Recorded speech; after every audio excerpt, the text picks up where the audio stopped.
की गई होंगी उसमें संघ ही कोई एक कारण रहा होगा, ऐसा नहीं है। आपके विरोधी कहते हैं कि आपको तजुर्बा नहीं है और तजुर्बे की कमी खल रही है।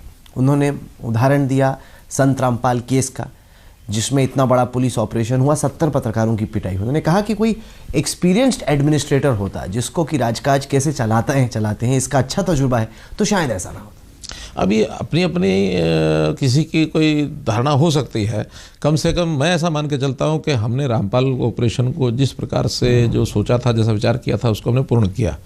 पत्रकारों की पिटाई प्लान में गलत है ये गलत। जो हमने सोचा वो ये कि भी पुलिस की गोली नहीं चलनी चाहिए, निर्दोष व्यक्ति को किसी को भी ऐसा हमारे द्वारा कोई नुकसान न पहुंच जाए कि जिसके कारण से हमारे ऊपर ये कलंक लगे कि इतनी सारी मौतें करा दी, इतना सब करा दिया।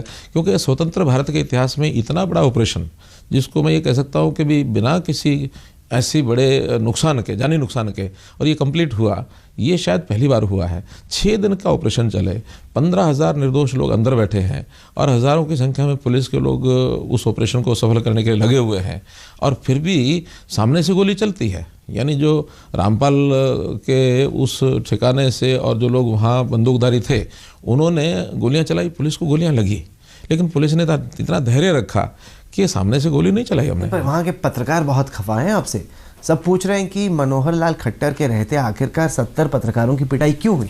मेरा ये कहना कि देखिए, वो एक ऐसी घटना है, उस घटना के लिए सारी बात मैंने पहले बताई है कि पत्रकार अपने काम को करने के लिए अपना रिस्क लेते हैं। मैं इसके लिए उनको दाद देता हूँ कि वो एक सीमा को आगे बढ़ कर के भी अपने पेशे के लिए, उद्देश्य के लिए, अपने जनता के कुछ दिखाने के लिए बहुत आगे तक पहुंचते हैं।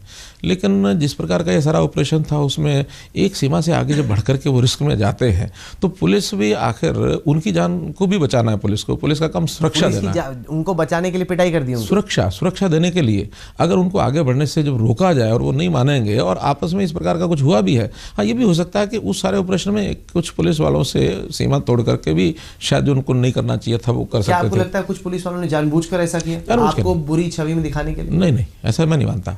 कई बार उस समय की परिस्थितियां वैसे पैदा हो जाती हैं, उस परिस्थितियों में से स्पॉन्टेनियस कोई बात होती है, उसकी हम जांच करा रहे हैं कि पहल कैसे हुई।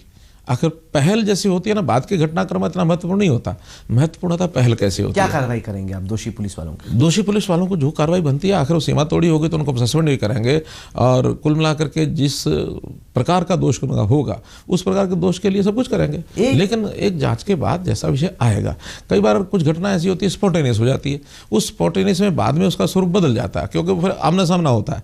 कहीं से उकसाहट जो है पुलिस वाले को हो गई, कहीं से उकसाहट मीडिया वाले को हो गई। वो उकसाने में, कोई लड़ाई को बढ़ाने में जब शुरू हो जाती है ना, लड़ाई बढ़ने में देर नहीं लगती। जैसा एक अपने यहाँ कहावत है कि लड़ाई और लस्सी, इसको बढ़ाने में कुछ नहीं लगता। लस्सी में पानी डालते जाओ, बस बढ़ जाएगी। लड़ाई में जरा थोड़ा सा उत्तेजित करते जाओ, एक दूसरे के खिलाफ कुछ एक्शन करते जाओ। वहीं पे सीएम का रोल आता है कि वो ना लस्सी में पानी डालने दे, लड़ाई को आगे बढ़ने नहीं। कोई उस समय इतना समय नहीं था कि वो तो स्पॉन्टेनियस एक 5-10 मिनट के अंदर हुआ, सारा कुछ हुआ। अब उस 5-10 मिनट में चीज़ें रोक ली गई।